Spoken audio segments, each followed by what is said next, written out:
আছো গলে প্রচেত। দেখো এখানে কি আছে, এখানে যেটা আছে সেটা হচ্ছে, তোমরা যদি এই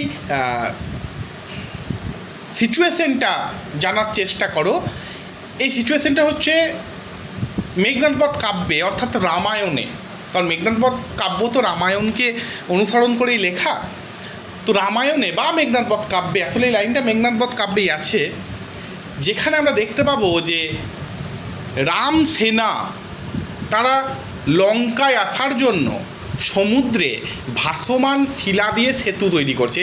এই ঘটনাটা তোমরা সবাই জানো। দূর থেকে লঙ্কাপুরীর ছাদ থেকে রাবণ তা পরিদর্শন করছেন এবং তার মনে হচ্ছে যেন আসলে ওই সেতুকে দেখে মনে হচ্ছে যেন সমুদ্র মালা পড়ে আছে। এবার ভালো করে বোঝো, এবার এই যে সমুদ্রকে দেখে মালা পড়ে আছে মনে হচ্ছে, এটা যখন রাবণ বলছেন কি সুন্দর মালা আজ পরিয়াছ গলে প্রচেত, এর মানে রাবণের কাছে ওই সেতু তৈরি কি শুভ নাকি অশুভ, ভালো নাকি খারাপ? অবশ্যই খারাপ, অবশ্যই অশুভ। কারণ রাম সেনা যদি লঙ্কা পুরীতে ঢুকে পড়ে তাহলে সীতাকে জয় করে নিয়ে যাওয়ার সম্ভাবনা রয়েছে এবং রাবণের বিড়ম্বনার শেষ থাকবে না। এর ফলে সে সমুদ্রকে যেন তিরস্কার করছে যে বাহ কি সুন্দর মালা আজ পরিয়াছ গলে, মানে তোমাকে কেউ একটা মালা পরিয়ে দিল আর তুমি পরে নিলে, মানে তাকে কিন্তু সমুদ্রকে কিন্তু আসলে তিরস্কার করছে। ওই যে আমি বললাম যে কেমন হয়েছে রান্না, খুব ভালো, তার মানে ভালো হয়নি। আসলে এখানেও এই মালা পরেছ এই সিন্ধুকে বিদ্ধ করছে, অপমানিত করছে। তার মানে তার একটা অভিমান প্রকাশ পাচ্ছে। দেখো এখানে এই যে প্রশংসার ছলে নিন্দা, তোমার আপাত দৃষ্টিতে দেখে মনে হচ্ছে প্রশংসা করা হয়েছে, কিন্তু না, প্রশংসা করা হয়নি, নিন্দা করা হচ্ছে। পরের উদাহরণটা আমরা যদি দেখতে পাবো, এটাও তোমাদের খুবই পরিচিত উদাহরণ। অতি বড় বৃদ্ধপতি সিদ্ধিতে নিপুণ, কোনো গুণ নাই তার কপালে আগুন, কুকথাই পঞ্চমুখ কণ্ঠ ভরা বিষ, কেবল আমার সঙ্গে দ্বন্দ্ব অহর্নিশ।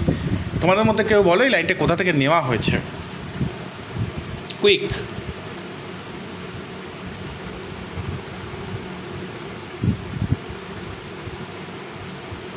হ্যালো, লাইনটা কোথা থেকে নেওয়া হয়েছে? অন্নদামঙ্গল। কি প্রসঙ্গে বলছে কেউ বলতে পারবে? কোন প্রসঙ্গে এই লাইনটা ব্যবহার করা হয়েছে?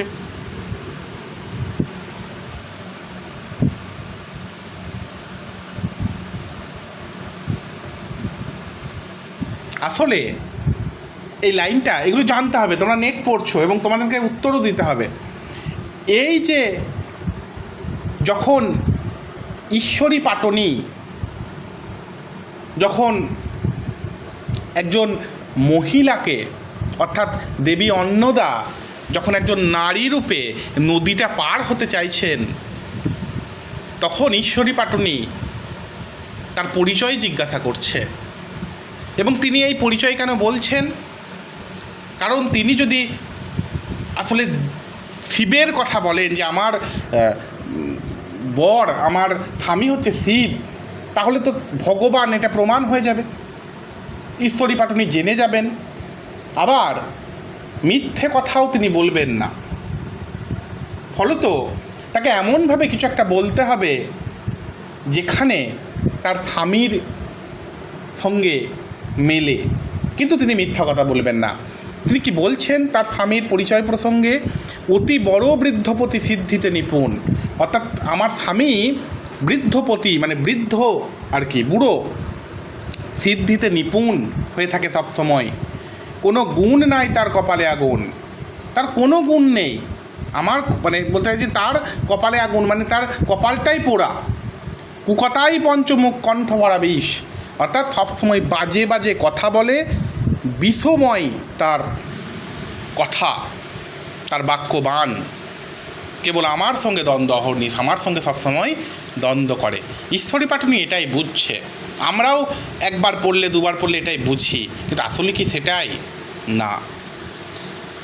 এটি নিন্দার ছলে প্রশংসা। আগেরটা আমরা দেখলাম কি সুন্দর মালা যে পড়িয়াছ গলে প্রচেত, ওটা হচ্ছে প্রশংসার ছলে নিন্দা, আর এটা হচ্ছে নিন্দা করছে কিন্তু প্রশংসা। এটাকে যদি আমরা গভীরভাবে দেখি তাহলে দেখতে পাবো অতি বড় বৃদ্ধপতি, মানে শিব হচ্ছেন জ্ঞান বৃদ্ধ, মানে জ্ঞানের দিক থেকে তিনি বৃদ্ধ, তার এত জ্ঞান। কপালে সিদ্ধিদাতা, সিদ্ধিতে নিপুণ মানে কি সিদ্ধিদাতা, মানে তিনিই তো দেবাদিদেব মহাদেব।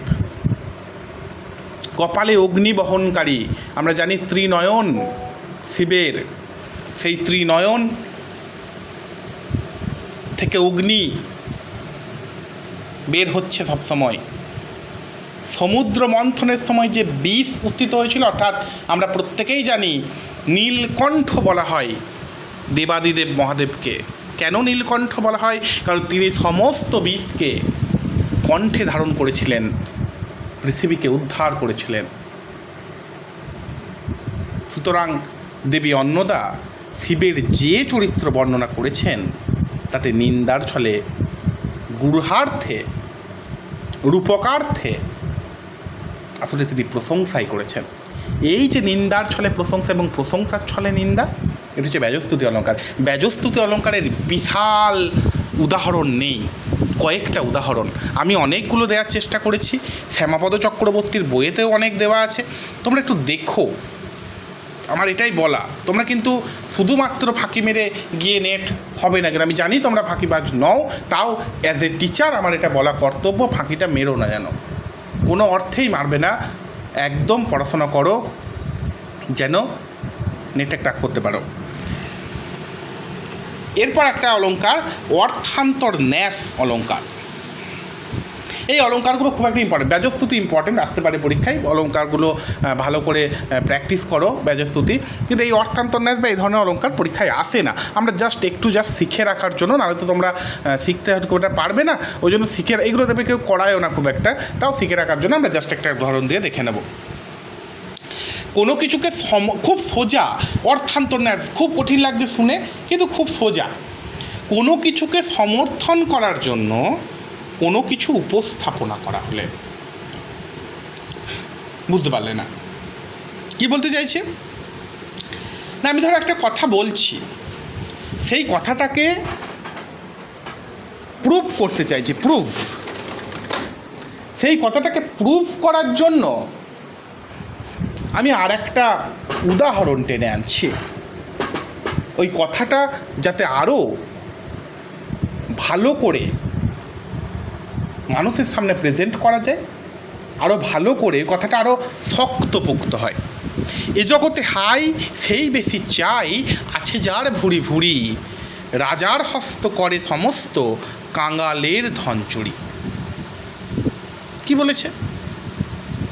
এই জগতে সেই বেশি চাই যার প্রচুর অর্থ সম্পদ আছে, রাজার হস্ত করে সমস্ত কাঙালের ধন চুরি।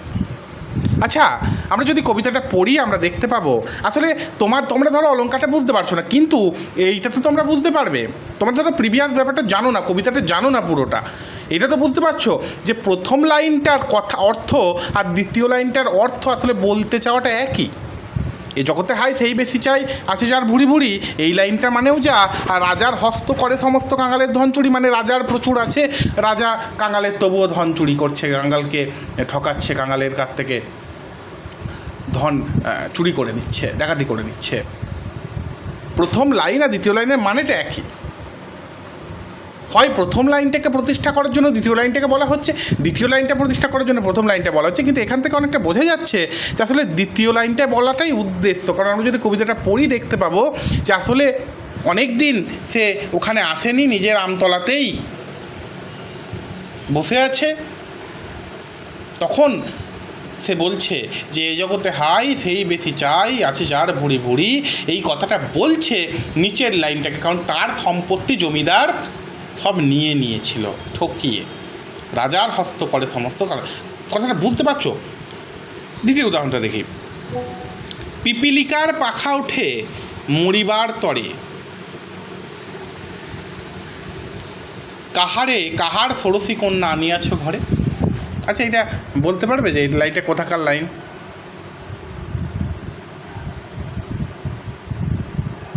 তোমরা তো মধ্যযুগ পড়েছ, মধ্যযুগের লাইন, তাও বলে দিচ্ছি।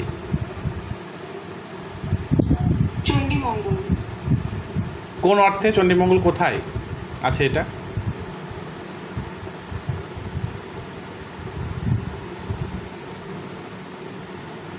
বলো বলো বলো।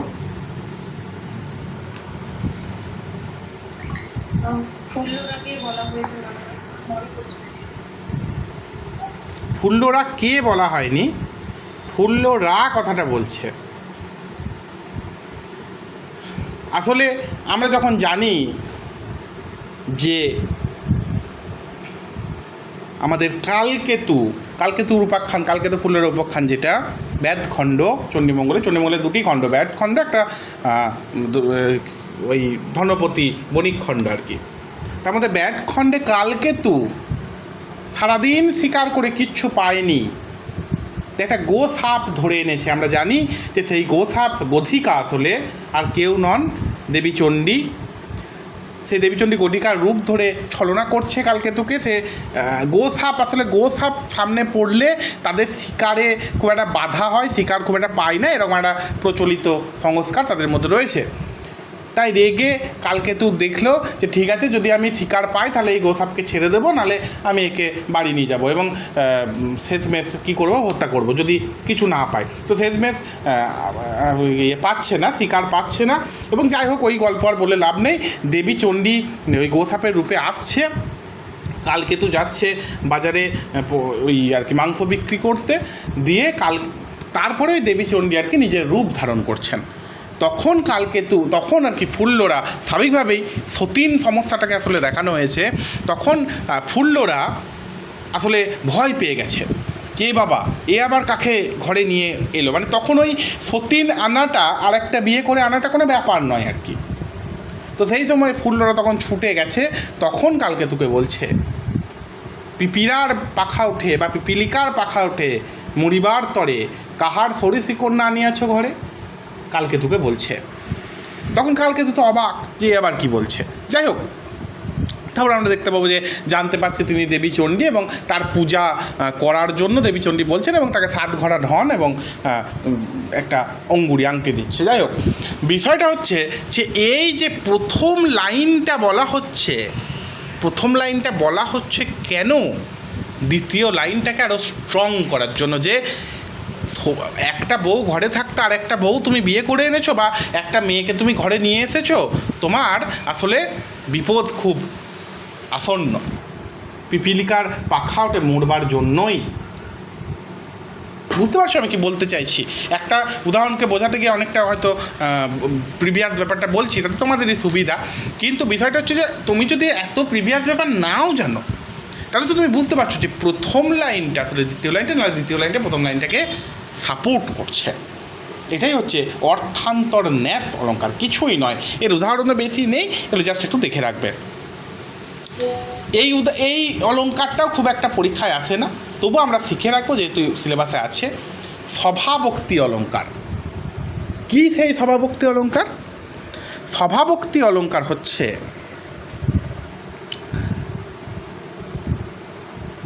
বস্তু স্বভাবের যথাযথ অথচ সূক্ষ্ম চমৎকার বর্ণনার নাম সভাবক্তি। বুঝতে পারলে না তোমরা? ওই যে সূক্ষ্ম চমৎকার, এই দুটি বিশেষণ মূল্যবান, এগুলো মনে রাখতে হবে।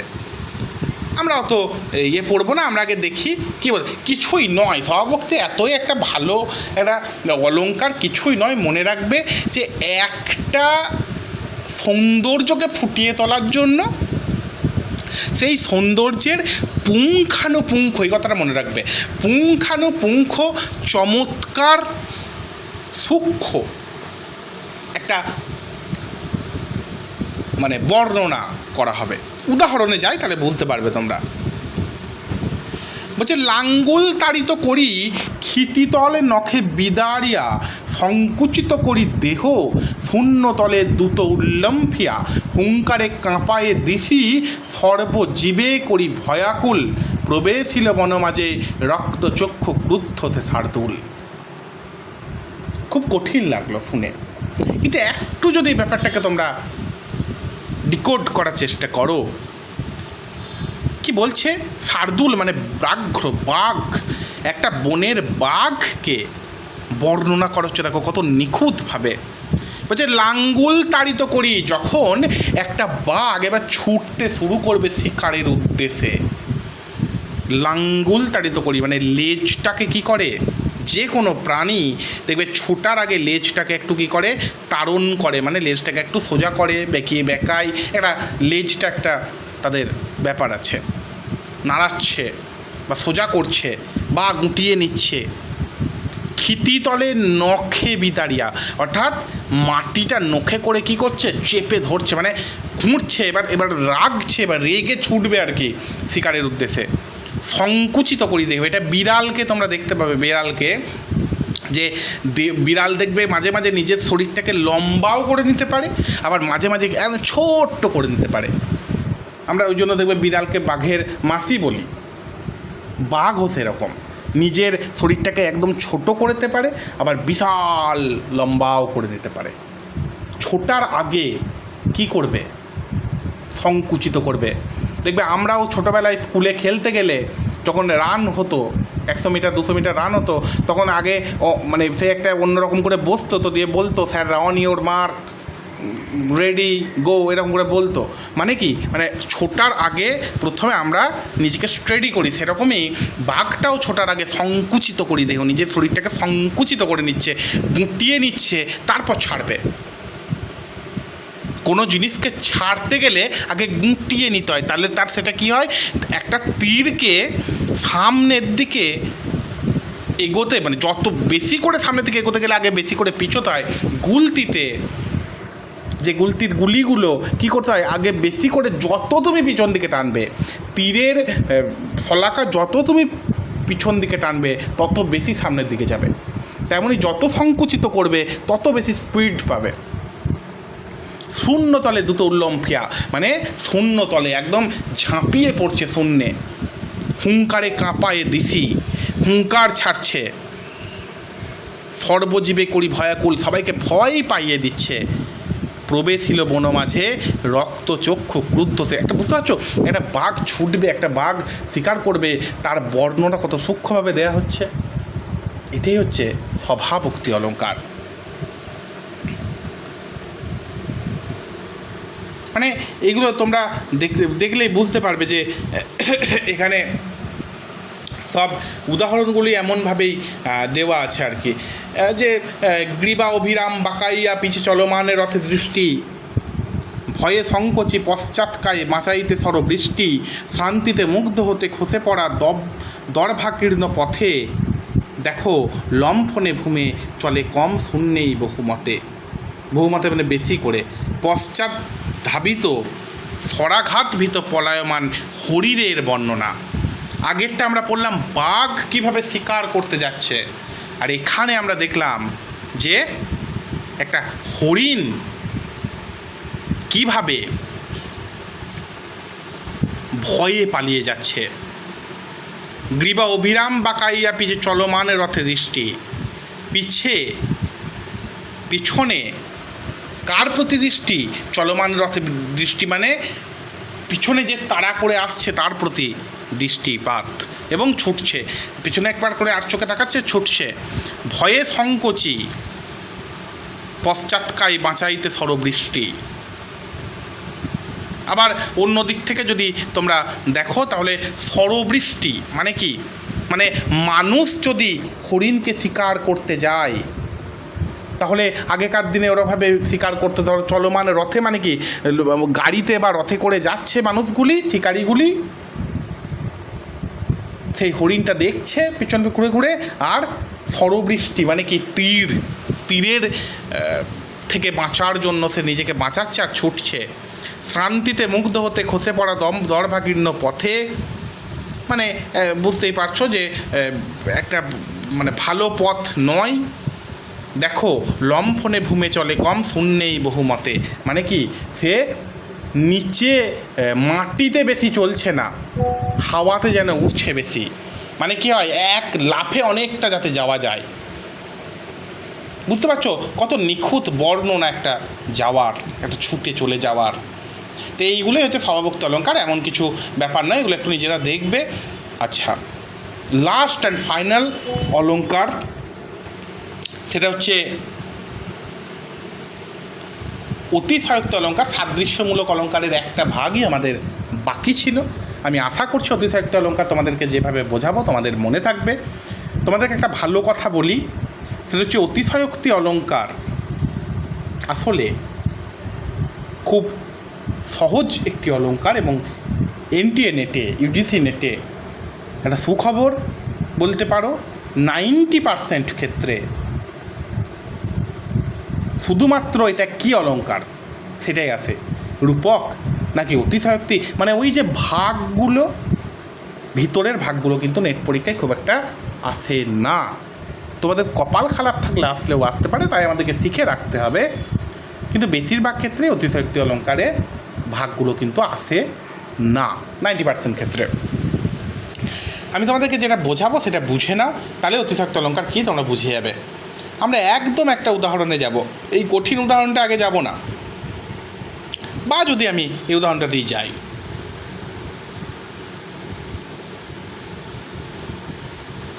কি বলছে, তব পৃষ্ঠ লুণ্ঠিত ওই ভুজঙ্গ দংশিল মোর বুকে কৌতুকে। তব পৃষ্ঠ লুণ্ঠিত ভুজঙ্গ, মানে তোমার পিঠে, ভুজঙ্গ মানে কি সাপ, তোমার পিঠে যে সাপ পড়ে আছে তা আমার বুকে দংশন করলো কৌতুকের দ্বারা। আচ্ছা, একটি নারীর পিঠে কি সাপ ওভাবে লুণ্ঠিত হয়ে থাকতে পারে, ঝুলে থাকতে পারে না, আসলে তার চুল, কেসকে বলা হচ্ছে। এরকম আরও অনেক উদাহরণ আছে। একটা খুব সুন্দর, আমার ফেভারিট একটা উদাহরণ তোমাদেরকে বলি, তাহলে তোমরা বুঝতে পারবে, খুব সহজ এবং সুন্দর একটা উদাহরণ। বলছে কলেজের সিঁড়ি দিয়ে এক ঝাঁক রং বেরঙের শাড়ি লাফাতে লাফাতে হাসির ফোয়ারা ছুটিয়ে চলে গেল। কি বলছে, কলেজের সিঁড়ি দিয়ে এক ঝাঁক রং বেরঙের শাড়ি লাফাতে লাফাতে হাসির ফোয়ারা ছুটিয়ে চলে গেল।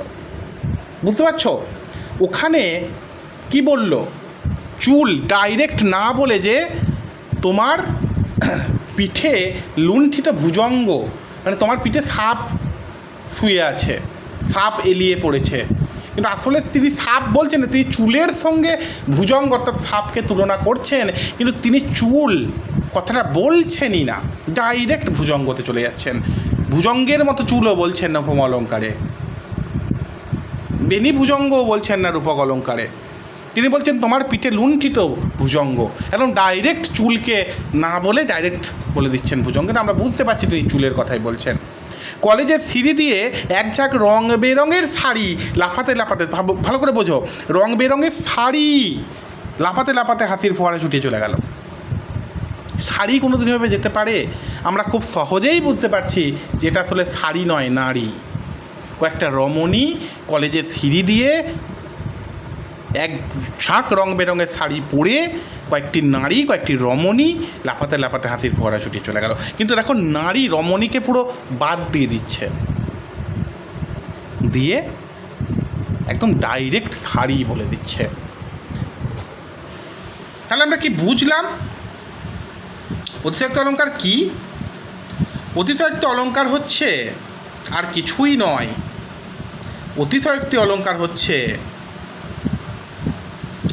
উপমেয়কে কি করে, উপমেয়কে একেবারে ডাইরেক্ট বাদ দিয়ে দেয়া হয়। এই কথাটাই মনে রাখবে, কোট অ্যান্ড কোট, উপমেয়কে ডাইরেক্ট বাদ দিয়ে দেওয়া হয়, উপমানকে প্রতিষ্ঠা করে দেওয়া হয়, এবং আমরা সহজেই বুঝতে পারি, মানে উপমেয় উজ্জ থাকে, আসলে যার কথা বলা হচ্ছে সেটা উজ্জ থাকে।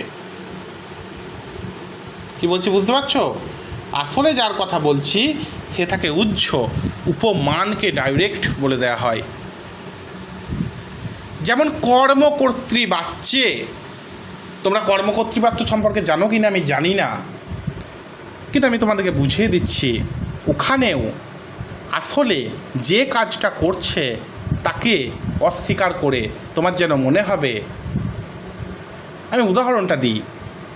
আমরা বলি ওদের বাড়িতে শাঁখ বাজছে, আমরা বলি বাস চলছে, গাড়ি চলছে, দেখে মনে হচ্ছে গাড়ি যেন নিজে নিজেই চলছে, বাস যেন নিজে নিজেই চলছে, শাঁখ যেন নিজে নিজেই বাজছে। আমরা তো বলি শাঁখ বাজছে রে, আমরা তো বলি ঢাক বাজছে রে।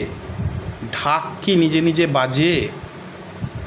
ঢাক বাজাচ্ছে রে, শাঁখ বাজাচ্ছে রে, বাস চালাচ্ছে রে। আমরা বলি না, আমরা বলি শাঁখ বাজছে, ঘন্টা বাজছে, কাঁসর বাজছে, ঢাক বাজছে, বাস চলছে।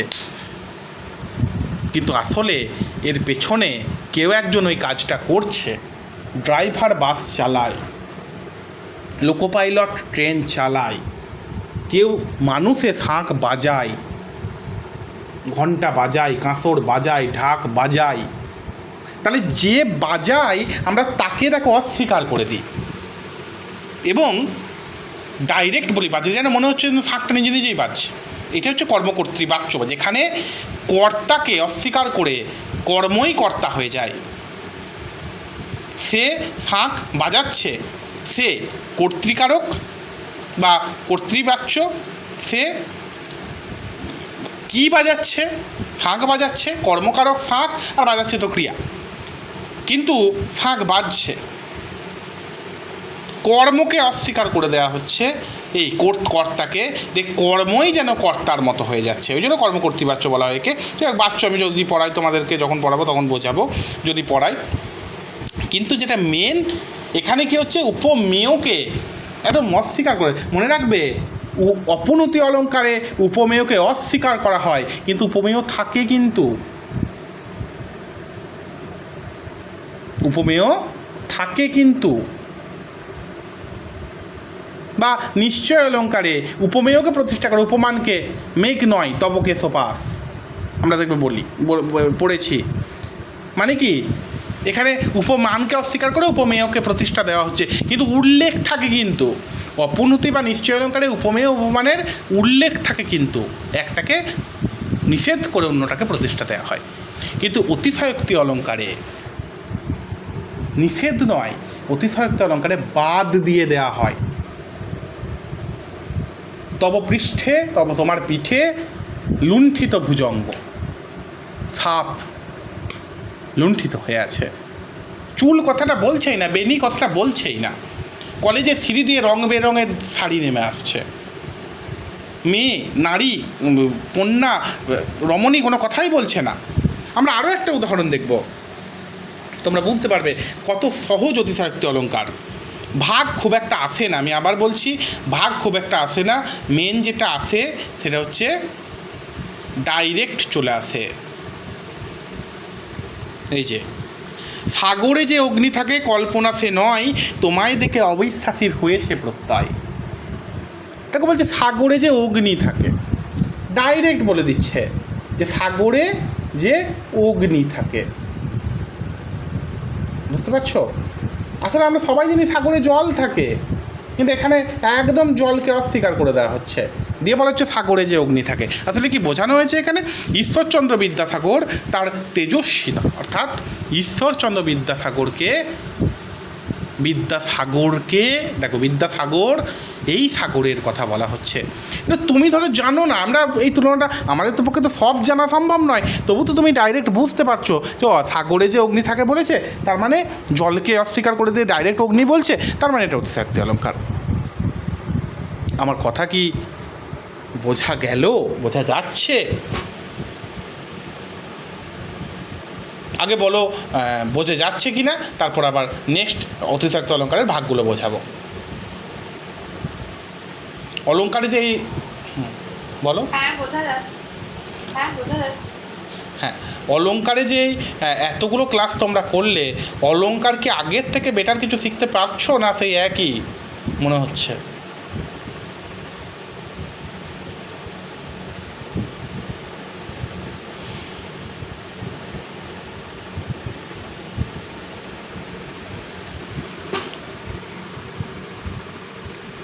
তোমরা কেউ কথা বলো না, তোমরা শুধুমাত্র ক্লাস করবে। না, ভালোই লাগছে ক্লাস, বেশ আগের থেকে ভালো বুঝতে পেরেছি। ওকে, আসলে আমাদের এই মাস্টার্সটা চলছে বলতে মানে একদম সেই আদা জল খেয়ে বলার মতো হচ্ছে না। তো এই মক টেস্টগুলো আমি করছিলাম, তো খুব মানে সময় লাগছিল এক একটা প্রশ্ন করতে। ওইগুলো আমাদের নিজের মানে আমার নিজের ফল্ট, সেটার জন্য বলছি না। এমনি ক্লাস খুব ভালো হচ্ছে।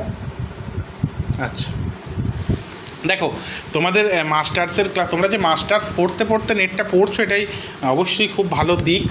তোমরা অনেকের থেকে অনেকটা এগিয়ে আছো, এটা আমি বলতে পারি। কে কতটা পড়ছো তার নিজের ওপর ডিপেন্ড করবে, কিন্তু মাস্টার্স পড়তে করতে পড়ছো মানে এটা খুব ভালো দিক, কারণ অনেক তাড়াতাড়ি নেটটা পাওয়া যায় আর কি। যাই হোক, কিন্তু বিষয়টা হচ্ছে যে প্র্যাকটিসটা করো। মানে দেখো, মাস্টার্সের জন্য যে একদম সারাদিন পড়তে হয় তা নয়, তোমরা প্রত্যেকেই জানো। মাস্টার্সের জন্য যেটুকু সময় পড়তে হয় পড়ো, তারপর বাকি অবশ্যই নেটটাকেও জোর দাও, কারণ নেট যত তাড়াতাড়ি পাবে ততই ভালো। যাই হোক, এই অতিশাক্ত অলঙ্কারের 4টে ভাগ।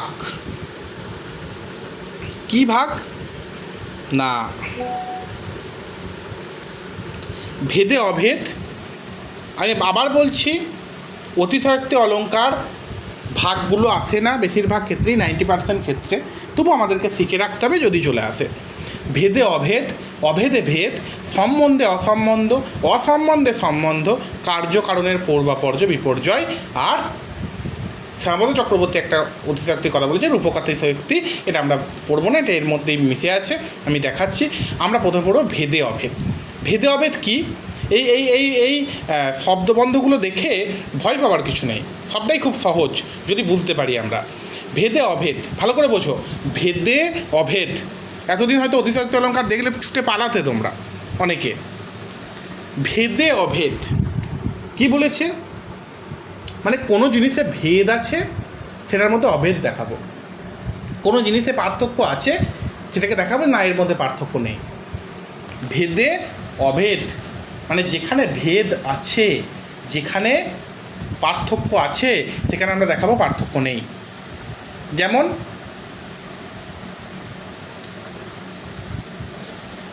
যেমন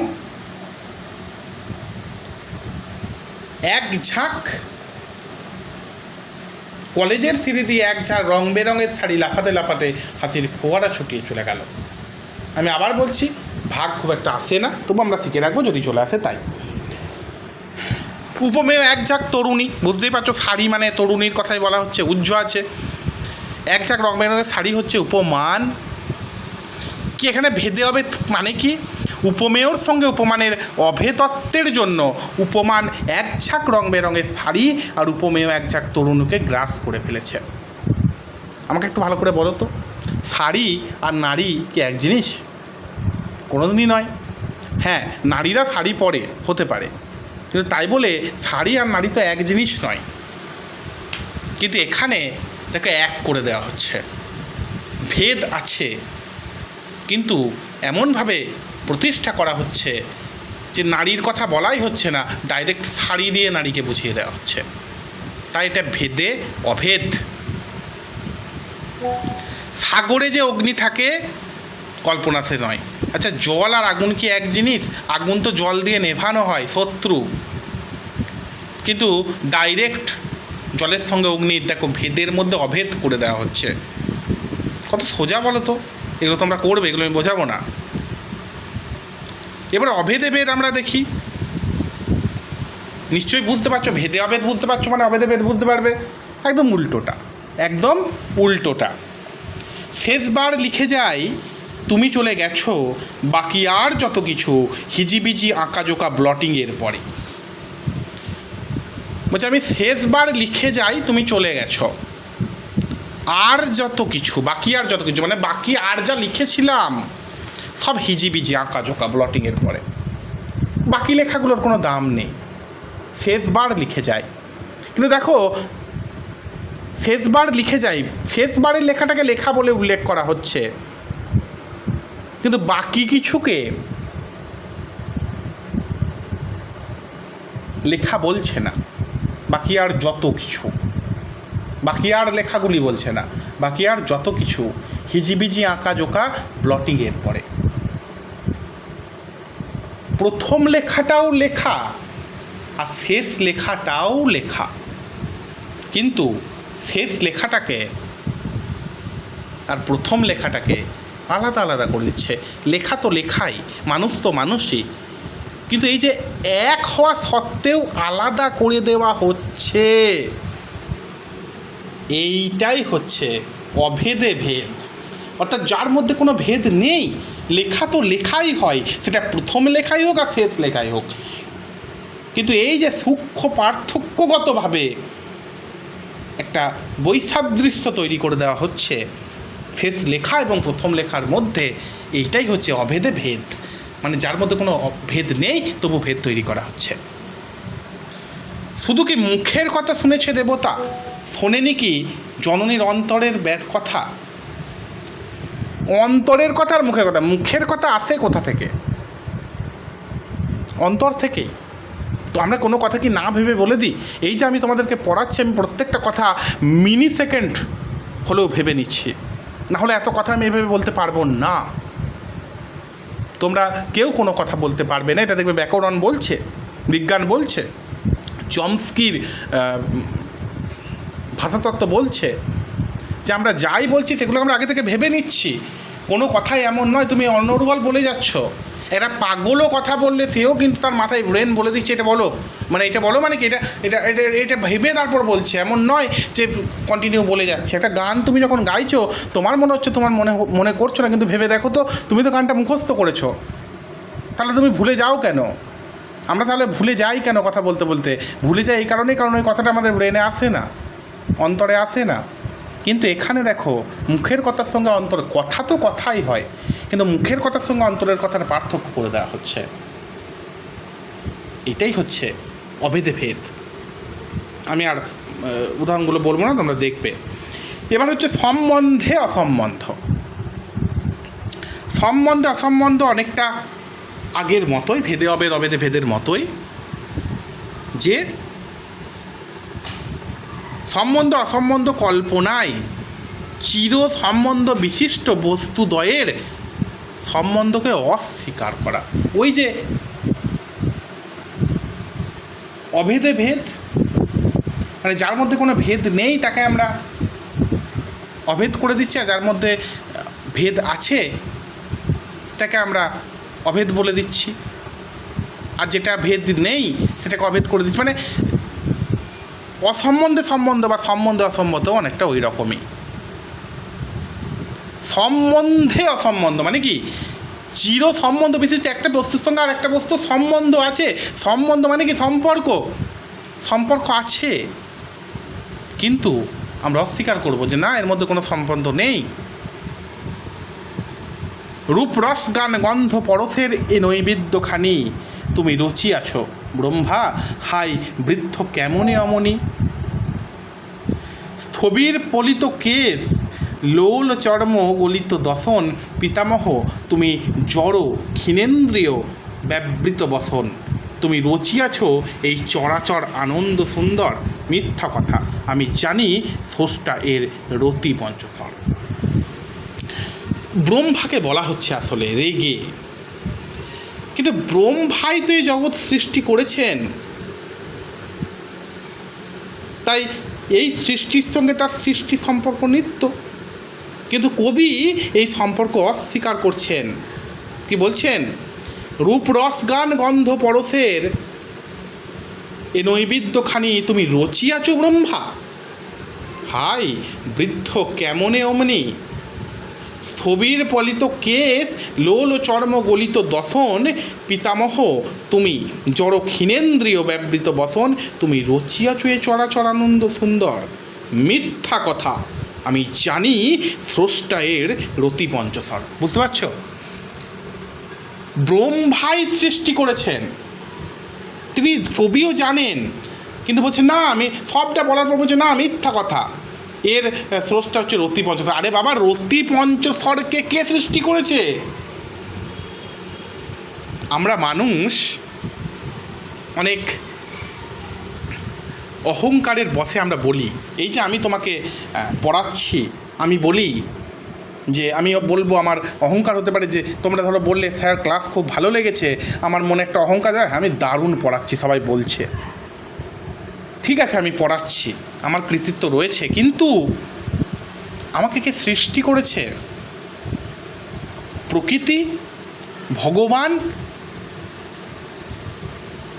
তাহলে আসলে কৃতিত্ব তো, ক্রেডিট তো তার, কিন্তু আমরা অহংকারী মানুষ নিজে ক্রেডিট নিই। তেমনই এই রতি পঞ্চস্বরকে তৈরি করছেন ব্রহ্মা, কারণ এই ব্রহ্মাণ্ড তৈরি করছেন ব্রহ্মা, কিন্তু আসলে সম্বন্ধ থাকলেও অসম্বন্ধ করে দেওয়া হচ্ছে। এগুলো খুব ভালো করে প্র্যাকটিস করতে হবে। শ্যামাপদ চক্রবর্তীকে উদাহরণগুলো গুলে খেয়ে নিতে হবে, তবে তুমি অলংকার মোটামুটি শিখে যাবে, আমি এইটুকু গ্যারেন্টি দিতে পারি। শুধুমাত্র এই যে আমি বুঝিয়ে দিলাম বুঝে যাচ্ছ, এখন একটা অলংকারের উদাহরণ তোমাকে দেওয়া হবে, ওই যে বলছে সময় লাগছে, এটা প্র্যাকটিসের অভাব। যত প্র্যাকটিস করবে তত তোমার মাথা খুলবে। আমার হৃদয় প্রাণ সকলই করেছি দান, কেবলই শরমখানি রেখেছি। আচ্ছা, এইটাকে তোমরা ডিকোড করো তো দেখি, আমি দেখাবো না এটা, কেউ একজন বলো এটাকে, এটার মধ্যে সম্বন্ধে অসম্বন্ধ কীভাবে হচ্ছে। আমার হৃদয় প্রাণ সকলই করেছি দান, কেবল শরমখানি রেখেছি। কেউ একজন বলো, সম্বন্ধে মানে সম্বন্ধ আছে কিন্তু অসম্বন্ধ কীভাবে হচ্ছে?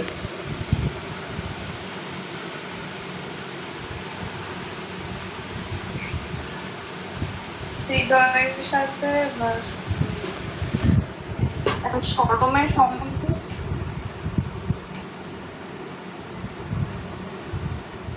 আর কেউ বলো।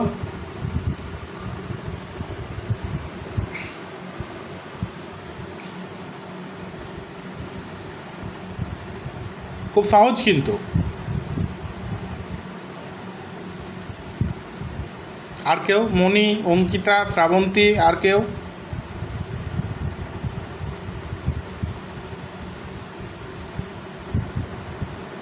কি বলছে? ও ঠিকই বলেছে প্রিয়াঙ্কা, আমার হৃদয় প্রাণ সকলই করেছি দান, কেবল শরমখানি রেখেছি, লজ্জা। এই লজ্জা আসে কোথা থেকে? আমার তোমার সকলের যে লজ্জা, সেই লজ্জা আসে কোথা থেকে? প্রাণ থেকে, হৃদয় থেকে। লজ্জাও তো হৃদয়েরই বস্তু, তা সেই হৃদয় থেকে উৎসারিত শরম, লজ্জা, আমি যদি আমার প্রাণটাই দান করে দিই, আমি যদি আমার হৃদয়টাই দান করে দিই, তাহলে সেই লজ্জা আবার কী করে রাখবো? যাকে আমি মন থেকে ভালোবাসি, তার জন্য, তার কাছে কি আমাদের কোনো লজ্জা থাকে?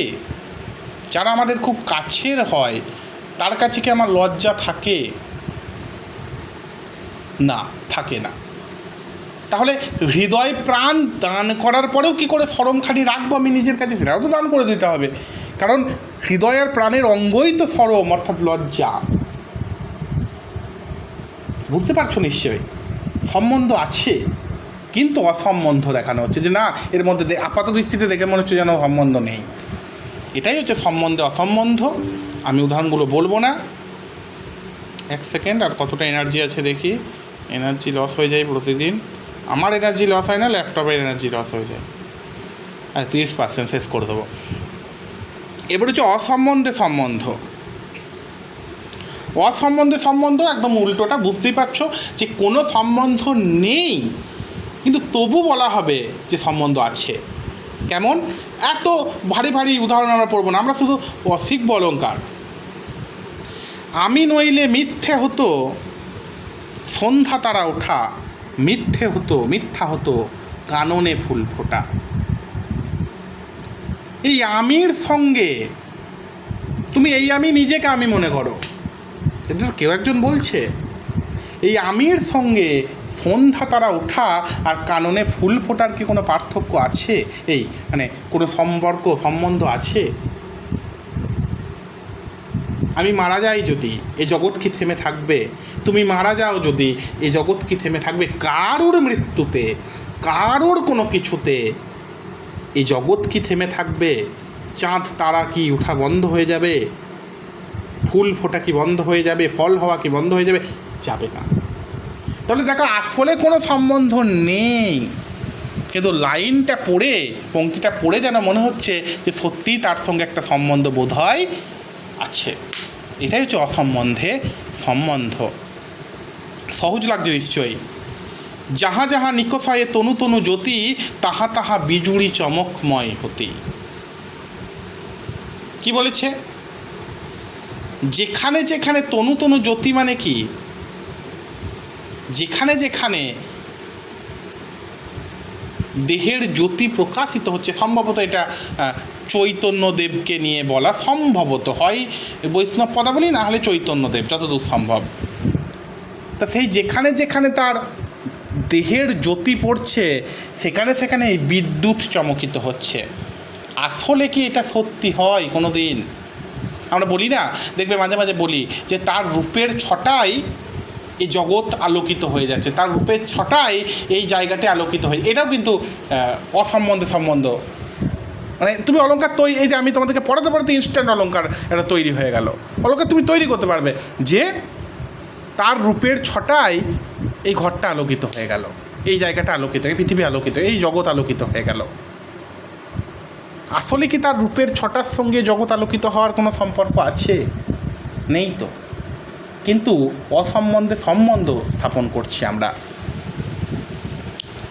যাহা যাহা নিকষায়ে তনু তনু জ্যোতি, তাহা তাহা বিজুড়ি চমকময় হতি। বুঝতে পারছো? অসম্বন্ধে সম্বন্ধ। আর একটা হচ্ছে কার্যকারণের পূর্বাপর্য বিপর্যয়। এটা মানে কি? যখন আগের কারণে পরের কার্যে উদ্ভব না ঘটে, যখন আগের কারণ পরে কার্য উদ্ভব না ঘটে, আগে কার্য পরে কারণে বিন্যস্ত হয়। আচ্ছা, কি বলতে চেয়েছে? না, আসলে যে কোনো কাজ আগে কারণ তারপর কার্য। আগে কখনো কাজ হয়ে যায় তারপর কারণ উদ্ঘাটিত হয় এমন হয় না।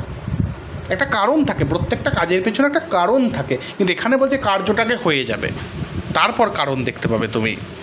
আমারই চেতনার রঙে পান্না হলো সবুজ, চুনি হয়ে উঠলো রাঙা। এটা হয়তো এটা প্র্যাকটিসের ব্যাপার, এটা তোমরা হয়তো সহজে বুঝতে পারবে না কেন এখানে হচ্ছে। বলছে পান্নার রং সবুজ আর চুনির রং এতটাই রং রাঙা, এটাই স্বতঃসিদ্ধ সত্য।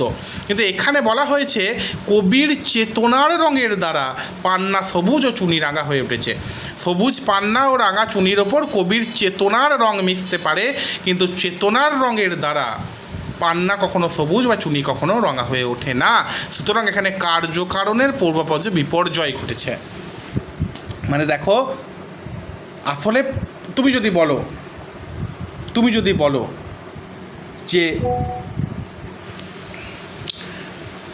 বলো যে আমার জন্য সূর্যের রোদের রং হলুদ বা হলুদ আভাযুক্ত, বা আমার এই কারণে মানে আমি এটা জাস্ট তোমাদেরকে সোজা করার জন্য একটা আজে বাজে উদাহরণ দিচ্ছি, এটা কোনো অস্তিত্ব নেই, যাই হোক, আমার চোখের দৃষ্টির কারণে সূর্যের আলো কিছুটা হলুদ রঙের হয়।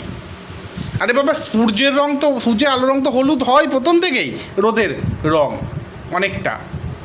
তোমার চোখের দৃষ্টির জন্য কেন? মানে তুমি এটাকে প্রতিষ্ঠা করতে চাইছো। এটা হতে পারে যে সূর্যের আলোয় তোমার চোখের দৃষ্টি বেড়ে যাচ্ছে, কারণ এত আলো যে তোমার চোখের দৃষ্টি স্বাভাবিকভাবেই স্বচ্ছ হচ্ছে। কিন্তু তোমার দৃষ্টির কারণে সূর্যের, এটা তো উল্টো বলছো তুমি। এখানে উল্টোটা বলছে, এটাই হচ্ছে কার্যকারণের পূর্বাপর্যে বিপর্যয়, একটা বিপর্যয় ঘটছে, যেটা হওয়ার কথা সেটা হচ্ছে না, উল্টোটা হচ্ছে। উদাহরণ দিয়ে আর একটা, তুমি আছো তাই আছে কালদেশ। খুব সহজ এটা, তুমি আছো তাই আছে কালদেশ। আরে বাবা, কালদেশ আছে বলে আমি আছি, এখানে তুমিকে আমি নিজে ভেবে নাও। কাল এই এখনই একটু আগে বললাম যে আমরা মারা যাই, আমরা এখান থেকে চলে যাই, এই জগৎ কিন্তু জগতের মতোই চলবে। এই কাল দেশ আছে বলেই ভারতবর্ষ আগে না আমি ভারতবর্ষের নাগরিক, আমি দুদিন পর মারা যাব, কিন্তু ভারতবর্ষ ভারতবর্ষেই থেকে যাবে। অতএব কিন্তু বলছে তুমি আছো তাই আছে কাল দেশ, বুঝতে পারছো? মানে উল্টোটা বলছে, কার্যকারণের পূর্বপর্য বিপর্যয়। নিশ্চয়ই বুঝতে পারছো কি বলতে চাইছি। হরিণ নয়না সুন্দরী যাবে আকুলি হলো মনে, বকুল রসাল ফোটেনি তখনও পৃথিবীর বনে বনে। বুঝতে পারছো? মানে বকুল ফুল, এই বকুল ফুল কি পৃথিবীর বনে বনে কেউ একজন সৃষ্টি হওয়ার পর থেকে ফুটছে? এটা হতে পারে? বকুল পৃথিবী আদি সৃষ্টি হওয়ার থেকেই তো ফুটছে। তাহলে এই হরিণ নয়না সুন্দরী আকুলি হয়ে ওঠার পর বকুল ফুল ফুটছে, এটা একটা ভুল কথা। এইটা হচ্ছে ব্যাপার। এইগুলো নিশ্চয়ই তোমরা বুঝতে পারছো। ব্যাস, আর নেই, মোটামুটি এখানেই শেষ। আর বেশি আজকে পড়িয়ে লাভ নেই, অনেকক্ষণ পড়ালাম। যাই হোক, আমাকে এবার বলো যে তোমরা ঠিকঠাক আমাদের কিন্তু অলংকার অলমোস্ট কমপ্লিট। আমরা হয়তো পরীক্ষার আগে আর একটা ডাউট ক্লিয়ারিং করবো, এবারে পরের দিন থেকে আমরা ছন্দ পড়তে শুরু করব। আমাকে একবার লাস্ট ফিডব্যাক তোমরা দাও যে ঠিকঠাক বুঝতে পারলে কি না। ব্যাস, তাহলেই মোটামুটি খুব সহজ, অলংকার সহজ করে পড়বে, খুবই সহজ লাগবে, খুব একটা কঠিন নয়। সামনে পরীক্ষা, আমি একদিন হয়তো ডাউট ক্লিয়ারিং তোমাদেরকে করিয়ে দেওয়ার চেষ্টা করবো, কিন্তু এর পরের দিন থেকে আমরা ছন্দের ক্লাস করতে শুরু করব। তোমরা বলো যে ঠিকঠাক বুঝতে পেরেছো কি না, কোনো ডাউট আছে কি না। বারবার প্র্যাকটিস করো, পড়ো, অবশ্যই পড়তে হবে, কিন্তু তার সঙ্গে সঙ্গে অবশ্যই নেটটা কিন্তু সময় দাও, প্র্যাকটিসটা অন্তত মাঝে মাঝে করো। সময় লাগুক না, একটা মক টেস্ট একদিনে দাও, একদিনই 3টে, একদিনই 4টে দিতে হবে না, কিন্তু দাও। বেশ।